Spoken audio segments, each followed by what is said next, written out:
Bonjour, nous poursuivons aujourd'hui notre série Témoins de Christ en action.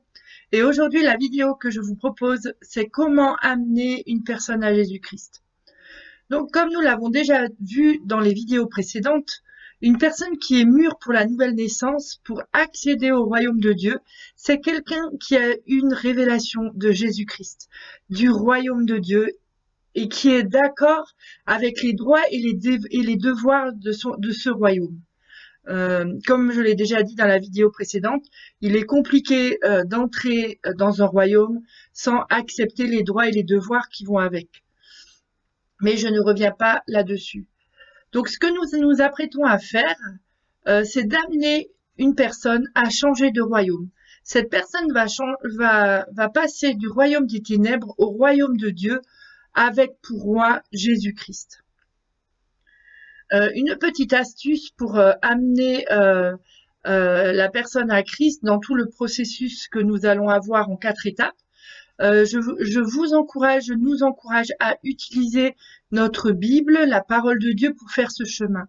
C'est-à-dire, c'est bien d'avoir des versets clés dans notre tête, mais si nous utilisons la parole de Dieu pour faire ce chemin, cela nous permet de pouvoir montrer à la personne les textes que nous lisons, et aussi peut-être même de la laisser lire les passages pour qu'elle soit active dans la démarche et qu'elle puisse prendre conscience de ce qu'elle va faire.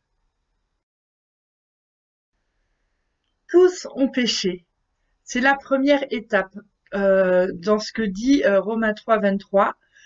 Il nous faut nous assurer que la personne ait bien compris qu'elle est pécheresse et qu'elle est touchée elle-même par le péché.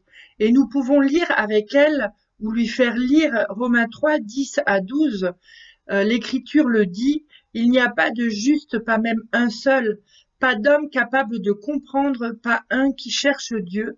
Ils se sont tous égarés, ils se sont corrompus tous ensemble. Il n'y en a pas qui fasse le bien, non, pas même un seul. Et puis ensuite, expliquons ce que c'est le péché. En premier, comme vous le savez, c'est la séparation avec Dieu. Et ensuite, les péchés, c'est tout ce qui n'est pas conforme au royaume de Dieu. La personne doit, à ce moment-là, vouloir profondément abandonner son péché et ses péchés, changer de style de vie. Le Seigneur Jésus nous dit dans Luc 13, verset 5, « Mais si vous ne vous repentez pas, vous périrez tous également. » Le salaire du péché, c'est la mort. C'est notre deuxième étape. C'est le verset de Romains 6, verset 23. Expliquons ce qu'est la mort. C'est la séparation avec Dieu dans les temps de feu pour l'éternité. Là, c'est bien d'expliquer que se joue en fait notre éternité et que Dieu place devant nous la vie et la mort et il nous encourage de choisir la vie. Nous avons besoin d'un sauveur. Nous ne pouvons pas nous sauver nous-mêmes. Jésus-Christ est mort pour que nous soyons acquittés de nos péchés.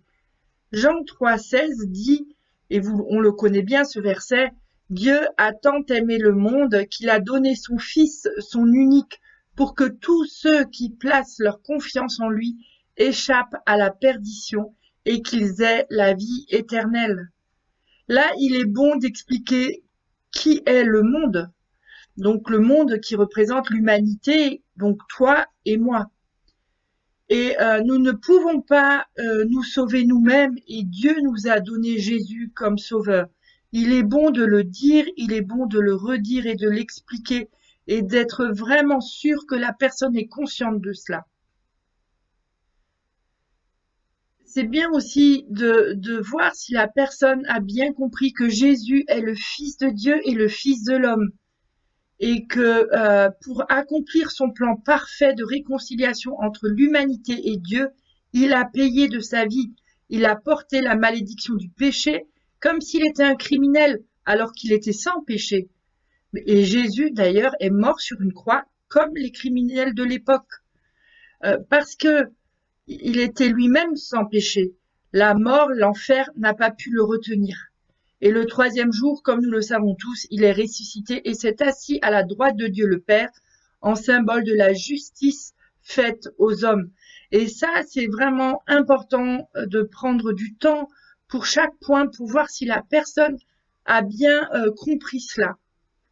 Et si c'est intégré ou si c'est juste intellectuel.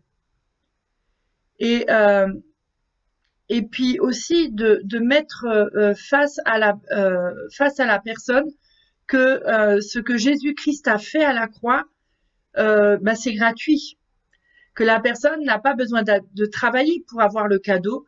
La personne n'a pas besoin de payer pour recevoir le cadeau. C'est un cadeau, c'est gratuit. Jésus a donné sa vie, il est notre sauveur, mais nous devons le recevoir. Et donc, cette étape, c'est bien de s'assurer que la personne ait bien compris tout cela. Notre quatrième étape, demandons à la personne de recevoir Jésus-Christ comme son sauveur et son Seigneur.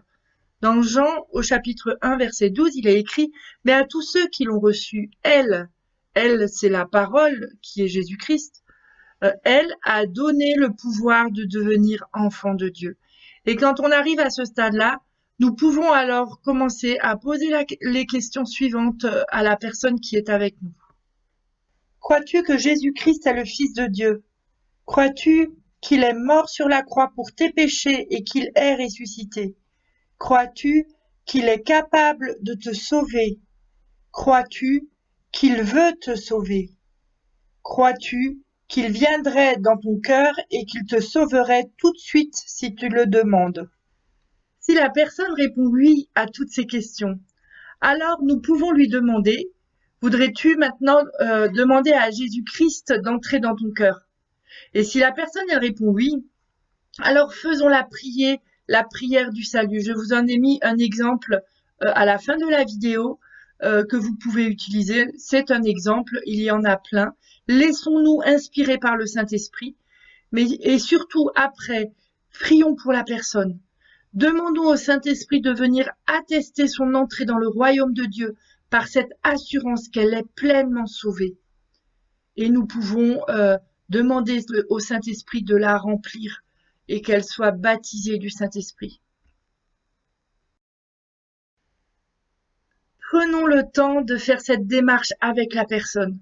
À ce moment-là, notre agenda devient secondaire, normalement, ou dans tous les cas, nous devons faire en sorte que ce temps soit solennel pour la personne. C'est son passage du royaume des ténèbres au royaume de lumière, au royaume de Dieu. Donc, nous devons prendre le temps et ne pas précipiter cette démarche. Invitons aussi cette personne à se revoir pour continuer de cheminer ensemble, pour qu'elle puisse aussi grandir dans le royaume de Dieu. Tout ne s'arrête pas à la rentrée dans le royaume, mais il y a tout ce chemin d'apprentissage à vivre selon les droits et les devoirs du royaume. Et la personne, elle a besoin d'accompagnement pour cela. Ne la laissons pas se perdre dans l'Église, surtout si elle est grande, mais faisons de ces personnes des disciples de Christ. Et pourquoi pas lui proposer de se retrouver dans un groupe de maison qui forme des disciples comme les groupes Théophile, vous pouvez voir la vidéo, les groupes découvertes, etc. Soyez richement bénis et ma prière pour chacune de nos vies, c'est que nous puissions amener beaucoup de personnes au Seigneur. Soyez richement bénis.